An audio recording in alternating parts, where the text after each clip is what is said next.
Homs, Syria is a besieged city with a starving population that has been experiencing some of the most brutal skirmishes between government forces and rebels since the Syrian civil war broke out in 2011. Sounds like the perfect tourist destination, right? Apparently the Syrian government thinks so.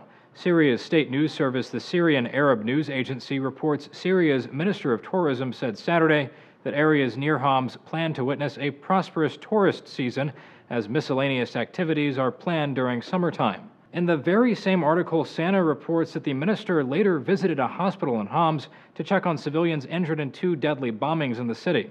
The U.S. Department of State isn't too confident that there'll be any turnaround in tourism in Syria, warning that with the armed conflicts, there's an increased risk of kidnappings, bombings, murder, and terrorism.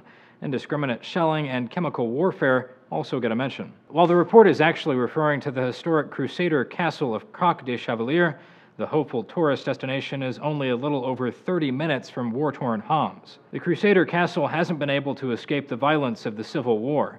Although recaptured in 2014, this footage shows the castle allegedly being shelled by government forces last year in an attempt to root out the rebels. The city of Homs hasn't fared much better either. Many of the buildings have been decimated as government and rebel forces clash for control of the country's 3rd largest city. Just recently in February, the United Nations High Commissioner for Refugees released a video from Homs showing how dire the situation has been for its residents. In it, one man explains that he was forced to eat weeds as food supplies diminished. Another survived off of thyme and oil and was wearing 4 pairs of pants to stay warm. That same month, a UN aid convoy entering Homs was attacked while attempting to bring food and medicine to people in the city, trapped by the skirmishes between rebels and the government. There might actually be hope for a period of peace in Homs, though.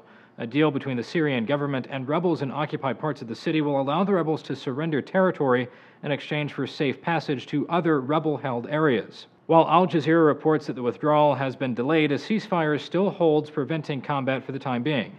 Activists reportedly blame the surrender on a lack of international aid and a harsh siege. That said, unless foreigners are willing to endure potential conflict and a weed-based diet, it doesn't look like Homs will be booming with tourists anytime soon. For Newsium's Zach Toombs.